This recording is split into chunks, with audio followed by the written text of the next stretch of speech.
राधे राधे। श्री हरिदास, श्री कुंज बिहारी। कैसे हैं आप सभी लोग? आई होप कान्हा जी की कृपा से आप सभी लोग अच्छे होंगे और स्वस्थ होंगे। वैशाख मास महात्म्य अध्याय 13। ओम नमो भगवते वासुदेवाय। हर हर महादेव। श्री शिवाय नमस्तोभयम। वैशाख मास में स्नान करने से वैशाख मास का श्रवण, महात्म्य, कीर्तन, भगवान महादेव पिताजी और हरि नारायण का पूजन अर्चन करने से उनका महत्व और अधिक बढ़ जाता है।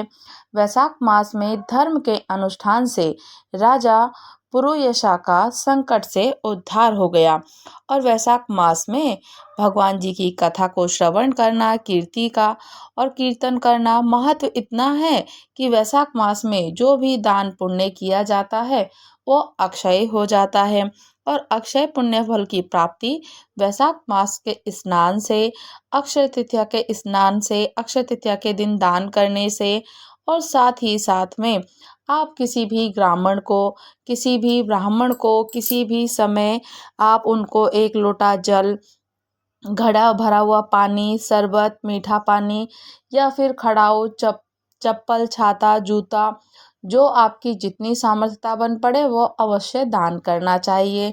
ब्रह्म मुहूर्त में स्नान करके वैशाख मास का स्नान करने से जो प्रति माह 1 महीने तक अनुष्ठान करता है और नित्य प्रतिदिन नियम संयम के साथ रहता है और भगवान की सेवा में संलग्न रहता है, उस पर श्री हरि नारायण की कृपा अत्यंत अत्यंत बनी ही रहती है और ठाकुर जी बहुत प्रसन्न होते हैं।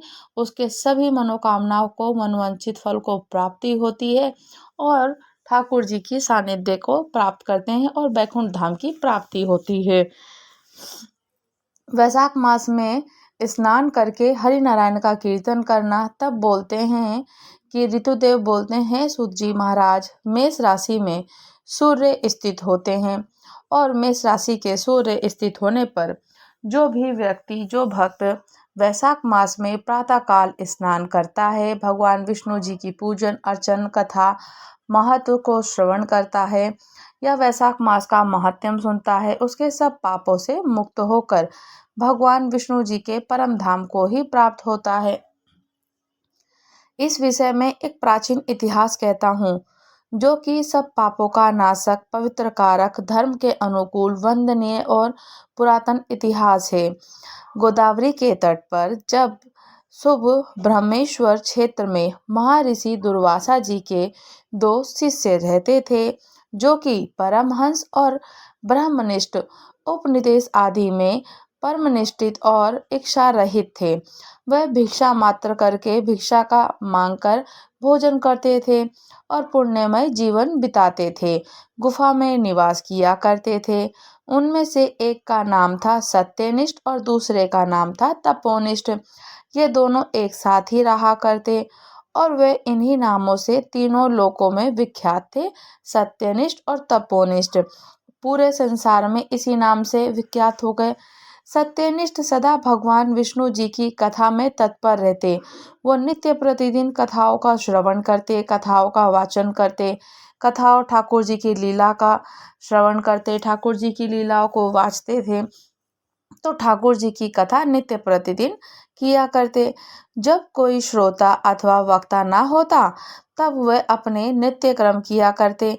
यदि कोई श्रोता होता, कोई सुनने वाला उपस्थित हो जाता तो उसे वे निरंतर निरंतर भगवान की कथा सुनाते और यदि कोई कथावाचक भगवान विष्णु जी की कल्याणमयी पवित्र कथा कहता तो वह अपने सब कामों को छोड़कर, सब कर्मों को समेटकर श्रवण करते और उनको तत्पर करते और कथा को सुनने लगते थे। अगर कोई सुनने वाला ना होता तो स्वयं प्रभु की कथा करते और कोई सुनाने वाला मिल जाए तो वो सुना करते बड़े ध्यान से। सत्यनिष्ठ का ये नित्य प्रतिदिन का कार्य था और श्रवण करते। वे अत्यंत दूर के तीर्थ और देव मंदिरों को छोड़कर कथा विरोधी कर्मों का परित्याग करके भगवान की दिव्य कथा सुनते थे। कहते हैं कि अत्यंत दूर तीर्थों में क्या जाएं, देव मंदिरों को छोड़ देते थे, नहीं जाते थे। कथा विरोधी कर्मों का परित्याग करके भगवान की दिव्य कथा सुनते थे और श्रोताओं को भी सुनाते थे। नित्य प्रतिदिन सत्यनिष्ठ यही करते थे। कथा समाप्त होने पर सत्यनिष्ठ अपना शेष कार्य जो रहता वो पूरा करते, और जब कथा सुनने होती तो वो बैठ जाते और नित्य प्रतिदिन पूर्ण विस्तार से कथा को श्रवण करते। कथा सुनने वाले पुरुष को जन्म मृत्यु में संसार बंधन की प्राप्ति नहीं होती है। जो वैशाख मास में श्री हरि नारायण का भजन कीर्तन पूजन करता है, कथा को श्रवण करता है, कथा को वाचता है, कथा का श्रोता होता है, तो उसको इस संसार के बंधन से मुक्ति हो जाती है और उसको कभी भी जन्म मृत्यु के बीच में आकर के उसको नहीं पढ़ना पड़ता। अंतकरण शुद्ध हो जाता है और भगवान विष्णु जी की अनुराग की कमी है। कहते हैं कि जो भगवान विष्णु जी में अनुराग की कमी है वह दूर हो जाती है कथा को श्रवण करने से, और उनके प्रति और भी अटूटनीय विश्वास हो जाता है और उनके अनुरूप अनुराग हो जाता है। साथ ही साधु पुरुषों के प्रति सौहार्द बढ़ता रहता है। रजोगुण रहित होते हैं, जो गुणातीत परमात्मा शुद्ध होते हैं और शीघ्र ही हृदय में स्थित हो जाते हैं। श्रवण से ज्ञान पाकर मनुष्य भगवान जी का चिंतन और स्मरण करता है, हमेशा भगवान की चिंतन में लगा रहता है, भगवान जी का कार्य में तत्पर रहता है, भगवान का पूजन अर्चन करता है, नाम भजन करता है, कीर्तन करता है। मंदिर में, देवालय में, शिवालय में, हरि नारायण जी का विग्रह में नित्य प्रतिदिन उनको भगवान की अर्चन चर्चन पूजन और उनकी सेवा में स्थापित रहता है, सदैव उनकी सेवा किया करता है और वह हमेशा समर्थ ही होता है। श्रवण, ध्यान और मनन ये वेदों में अनेक प्रकार से बताए गए हैं कि आप अगर श्रवण करते हैं किसी कथा को और उसका फिर ध्यान करते हैं, फिर उसको मन में धारण करते हैं, तो ये वेदों में अनेक प्रकार से बताए जाते हैं कि जहाँ भगवान विष्णु जी की कथा ना होती हो, वहाँ जहाँ जो साधु पुरुष ना रहते हों, वहाँ साक्षात गंगा तट ही क्यों ना हो भले, जहाँ पे साधु पुरुष नहीं होते, जहाँ भगवान की कथा नहीं होती, वो भले ही गंगा जी का तट क्यों ना हो, तो निसंदेह उसे त्याग देना चाहिए। जिस देश में तुलसी की माला ना हो, तुलसी जी का पत्र ना हो, तुलसी जी का पौधा ना हो, तुलसी जी का पूजन ना होता हो और भगवान विष्णु जी का मंदिर नहीं हो, तो ऐसा स्थान रहने के योग्य नहीं होता। जिस घर के पास देखते हैं कि हम लोग जब अपने घर के आसपास रहते हैं, शिवालय होते हैं, देवालय होते हैं, मंदिर अपने अपने हर घरों में तुलसी वृंदा महारानी स्थापित होती है, विराजमान रहती हैं, और वही घर में सब देवी देवतागण विराजमान होते हैं जहाँ तुलसी जी स्वयं विराजमान होती हैं। और ऐसा स्थान जो निवास करने योग्य नहीं होता उसको निश्चय ही त्याग देना चाहिए। ये निश्चय करके मुनि व सत्यनिष्ठ सदा भगवान विष्णु जी की कथा और चिंतन में हमेशा संलग्न और तत्पर रहते थे। दुर्वासा जी का जो दूसरा शिष्य था वो तपोनिष्ठ दुराग्रह पूर्वक कर्म में से तत्पर रहता था और वह भगवान की कथा छोड़कर अपना कर्म पूरा करने के लिए इधर उधर हट जाता था। कथा की अवहेलना से उसे बड़ा कष्ट उठाना पड़ता था।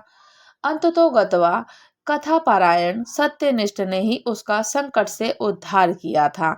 जहाँ लोगों के पाप का नाश करने वाली भगवान विष्णु जी की पवित्र कथा होती है, जहाँ भगवत चर्चा होती है, जहाँ हरि कीर्तन होता है, जहाँ हरि भजन होता है, वहाँ सब तीर्थ और अनेक प्रकार के क्षेत्र स्थित हो जाते हैं। कहते हैं कि जहाँ भागवत जी की कथा होती है, भगवत पुराण पढ़ी जाती है, तो वो भगवान जी का खुद ही वहाँ पे समस्त देवी देवताओं का निवास हो जाता है। समस्त देवी देवता वहाँ पर प्रकट होते हैं और उस कथा को श्रवण करते हैं। तो वो क्षेत्र होता है बड़ा ही आनंदमय और अमृत देने वाला, और स्थान इतना सुंदर पवित्र हो जाता है कि जहाँ विष्णु जी की कथा रूपी पुण्यमयी नदी बहती रहती है, उस देश में निवास करने वालों की मुक्ति होती ही होती है। और जो जहाँ हरि नारायण की पूजन कीर्तन भजन यजन होता है, उनकी मुक्ति स्वयं उनके हाथ में ही होती है। पूर्व काल में पांचाल देश में पुरुयसा नाम का एक राजा था, जो कि पुण्यशील और बुद्धिमान राजा भूरियसा के पुत्र थे, और पिता के मरने पर पुरुयशा राज सिंहासन पर बैठ गए और वह धर्म की अभिलाषा रखने वाले, शूरता, उदारता आदि गुणों से संपन्न, धनुर्वेद में प्रवीण थे। और उन महामती नरेश ने अपने धर्म के अनुसार पृथ्वी का पालन भी किया। कुछ काल के पश्चात राजा का धन भी नष्ट हो गया। हाथी घोड़े बड़े बड़े रोगों से पीड़ित होकर मर गए थे और उनके राज्य में ऐसा भारी अकाल पड़ा जो मनुष्य का अत्यंत विनाश करने वाला था। तो पांचाल नरेश राजा पुरुयशा को निर्बल जानकर उनके शत्रुओं ने उन पर आक्रमण कर दिया और युद्ध में उनको जीत लिया। उसके पश्चात पराजित हुए राजा पुरुयशा ने अपनी पत्नी शिखंडी के साथ पर्वत की कंदरा में प्रवेश किया और साथ में दासी और सेवक गण भी थे उनके साथ। इस प्रकार छिपे रहकर राजा मन ही मन विचार करने लगे कि मेरी ये क्या अवस्था हो गई है। मैं जन्म और कर्म से शुद्ध हूँ, माता और पिता के हित से तत्पर रहता हूँ और गुरु भक्त, उदार, ब्राह्मणों का सेवक, धर्मपरायण, सब प्राणियों के प्रति दयालु, देव पूजक और जितेंद्रिय भी हूँ। फिर किस कर्म से मुझे ये विशेष दुख देने वाली दरिद्रता प्राप्त हुई है? किस कर्म से मेरी पराजय हुई? किस कर्म के फलस्वरूप मुझे यहाँ वनवास मिल गया? इस प्रकार राजा पुरुयशा चिंता से व्याकुल होकर राजा ने खिन्नचित्त से अपने सर्वज्ञ गुरु मुनिश्रेष्ठ याज और उपयाजक का स्मरण किया। राजा आवाहन करने पर दोनों बुद्धिमान मुनीश्वर वहां आ चुके थे और उन्हें देखकर पांचाल प्रिय नरेश सहसा उठकर खड़े भी हो गए और बड़ी भक्ति के साथ गुरु के चरणों में मस्तक रखकर प्रणाम भी किया। फिर वन में पैदा होने वाली शुभ सामग्रियों के द्वारा उन्होंने दोनों का पूजन किया और विनीत भाव से पूछा कि हे विप्रवर, मैं गुरु चरणों में भक्ति रखने वाला हूँ, मुझे किस कर्म से ये दरिद्रता, कोष हानि और शत्रुओं से पराजय प्राप्त हुई है? किस कारण से मेरा वनवास हुआ और मुझे अकेले रहना पड़ा? मेरे ना कोई पुत्र है, ना कोई भाई है, ना कोई हितकारी मित्र है। मेरे द्वारा सुरक्षित राज्य में ये बड़ा भारी अकाल कैसे आ पड़ गया? ये सब बातें मुझे विस्तार पूर्वक से बताइए। तो राजा के इस प्रकार पूछने पर वे दोनों मुनिश्रेष्ठ कुछ देर ध्यान मग्न होकर इस प्रकार से बोलते हैं कि राजन, तुम पहले के 10 जन्मों तक महापापी व्याध रहे और तुम सब लोगों के प्रति क्रूर और हिंसा परायण थे। तुमने कभी लेस मात्र भी धर्म का अनुष्ठान नहीं किया था। इंद्रिय संयम तथा मनोनिग्रह का भी तुमको सर्वथा अभाव था। तुम्हारी जीवा किसी प्रकार भगवान विष्णु जी का नाम नहीं लेती और तुम्हारा चित्त गोविंद के चारों चरण बिंदों का चिंतन नहीं करती थी और तुमने कभी मस्तक नवाकर उनको परमात्मा को प्रणाम तक नहीं किया। इस प्रकार दुरात्मा व्याध का जीवन व्यतीत करते हुए तुम्हारे 9 जन्म पूरे हो गए थे।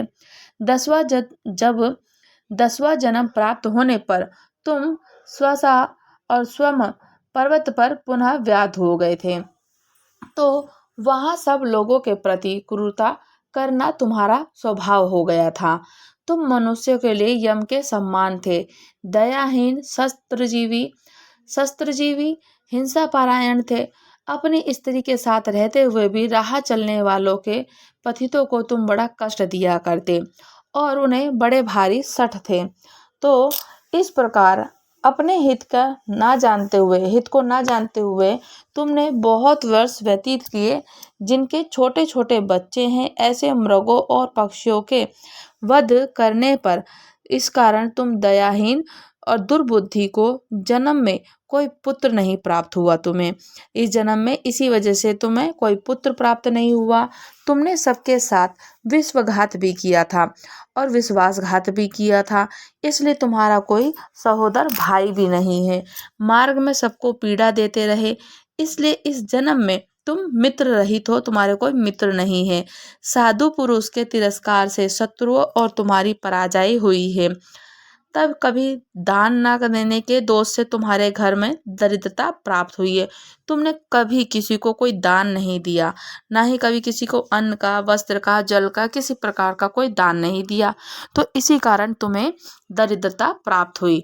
तुमने दूसरों को सदा उद्गत में ही डाला है, इसलिए तुम्हें वनवास मिला है और सबके अप्रिय होने के कारण तुम्हें सहसा दुख मिल गया। तुम्हारे क्रूर कर्मों से, जो कर्मों के फल से ही इस जन्म में मिला हुआ राज्य भी छिन गया। जो भी वैशाख मास की गर्मी में तुमने स्वार्थवश एक दिन एक ऋषि को दूसरे तालाब बता दिया था और हवा के लिए पलाश का एक सूखा पत्ता दे दिया था, तो बस जीवन में इस एक ही पुण्य के कारण तुम्हारा ये जन्म परम पवित्र राजवंश में हुआ।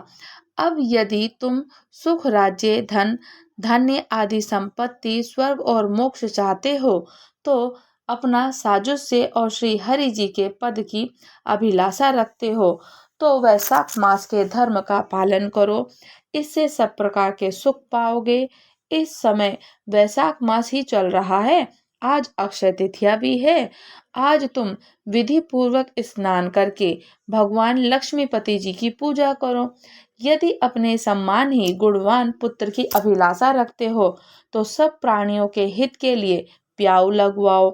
इस पवित्र वैशाख मास में भगवान श्री हरि नारायण मधुसूदन माधव की प्रसन्नता के लिए यदि तुम निष्काम भाव से धर्म का अनुष्ठान करोगे, तो अनंतकरण शुद्ध होने पर तुम्हें भगवान विष्णु जी का प्रत्यक्ष दर्शन भी होगा।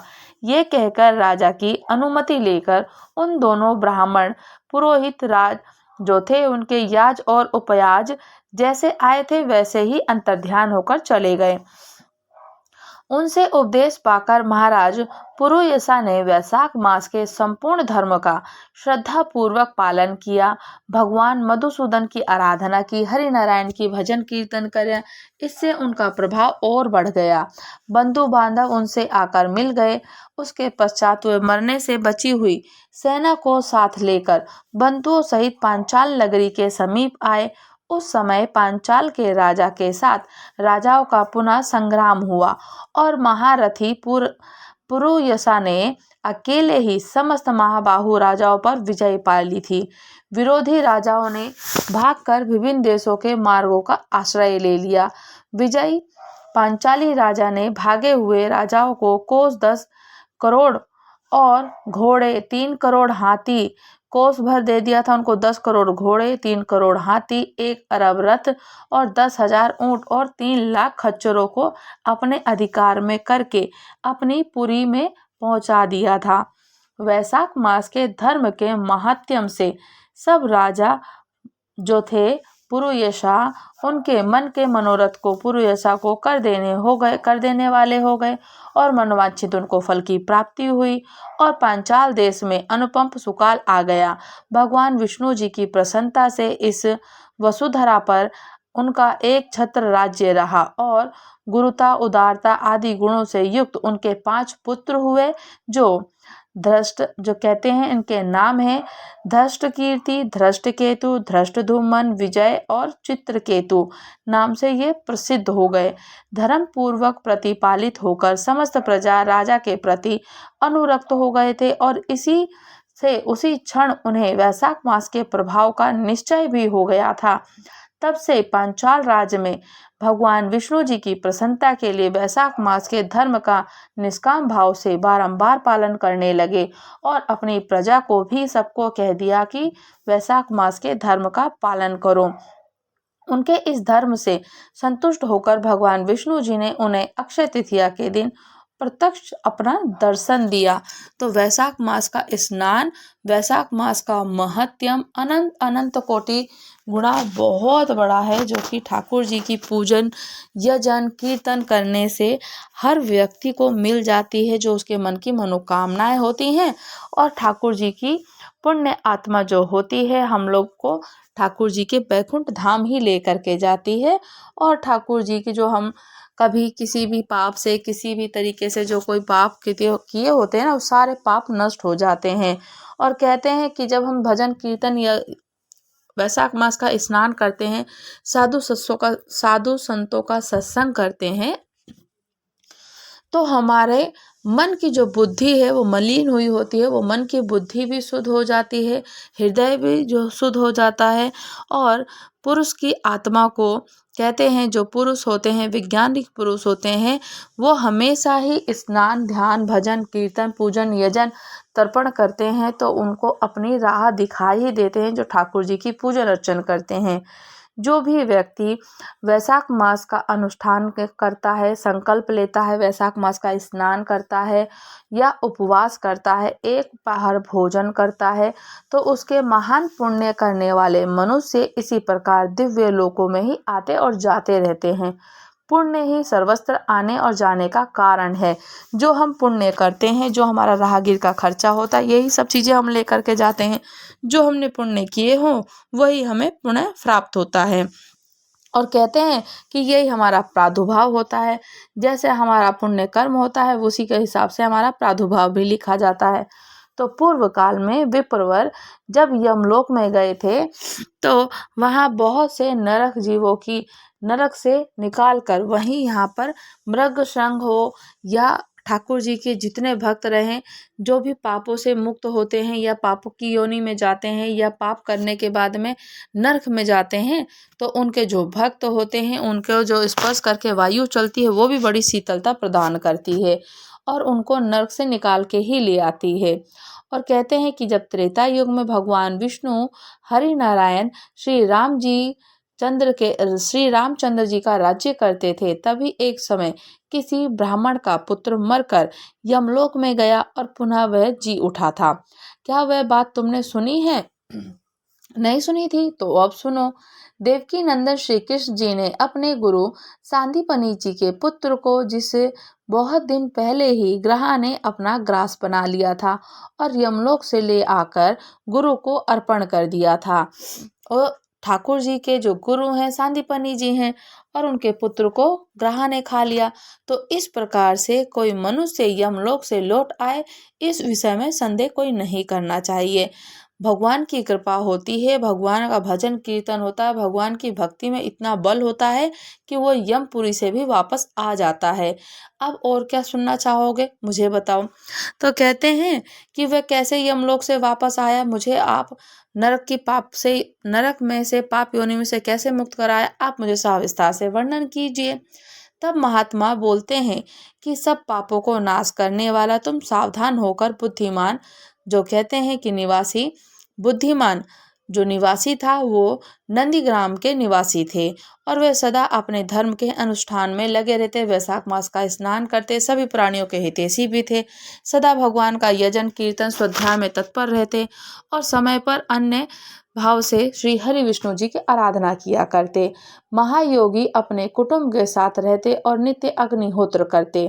वे हरि नारायण की कृपा हरि दामोदर, कभी अच्युत्य, गोविंद, अनंत, देवेश्वर आदि आदि अनेक नामों से उनका उच्चारण करते और भगवान का कीर्तन करते।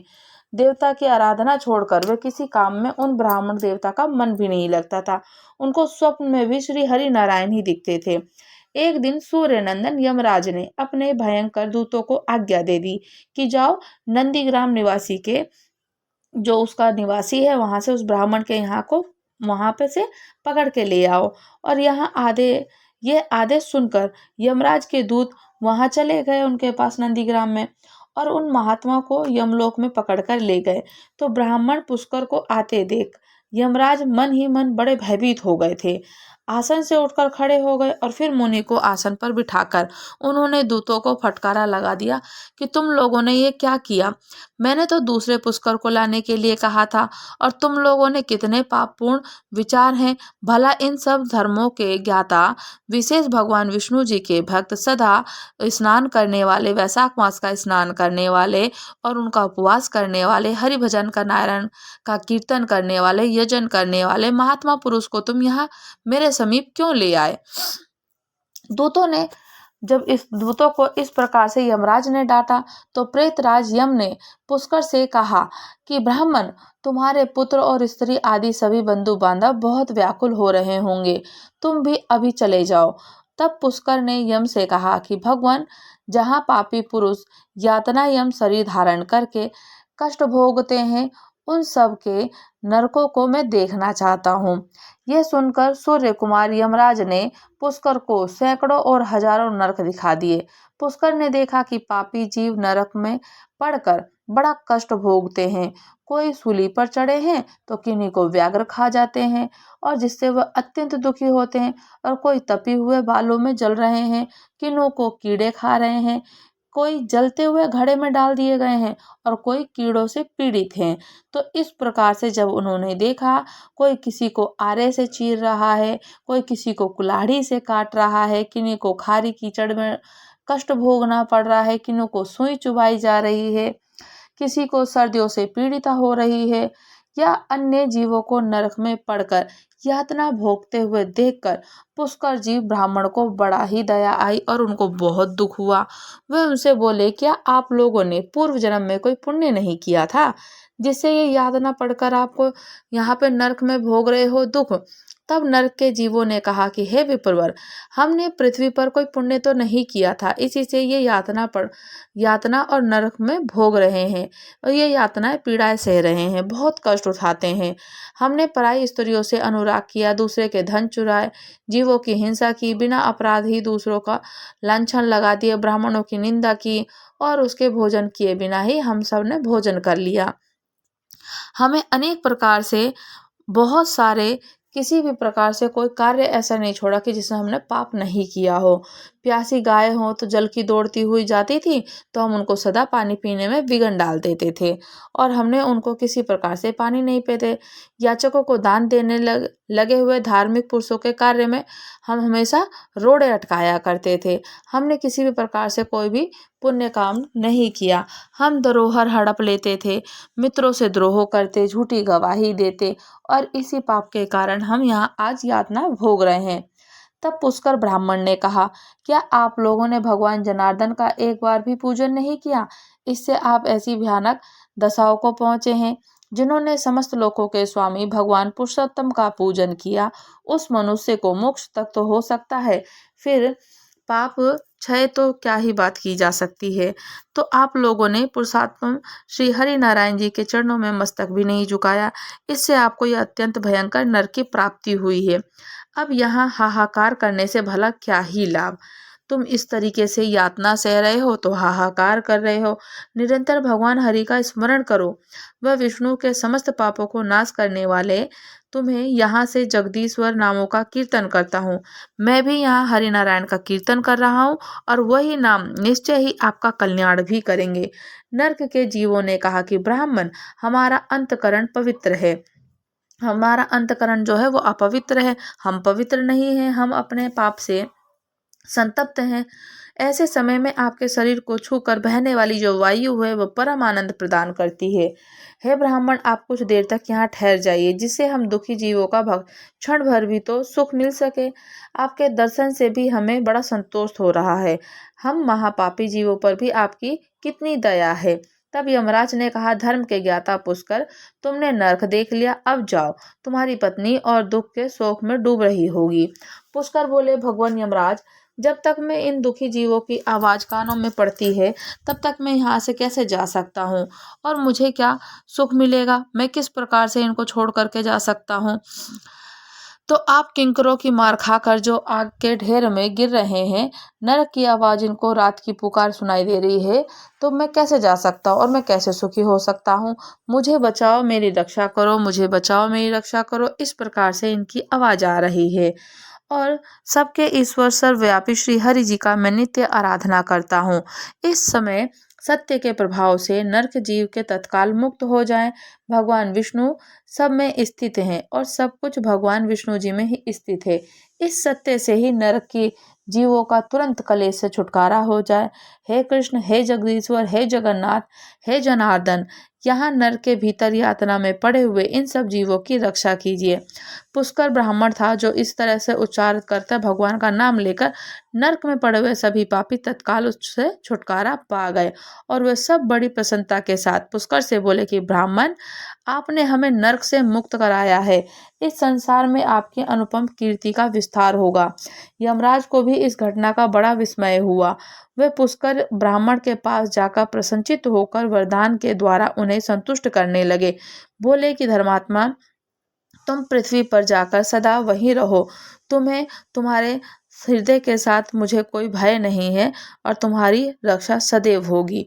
जो मनुष्य तुम्हारे महात्म्य का प्रतिदिन स्मरण करेगा उसे मेरी कृपा आप मृत्यु का भय नहीं होगा।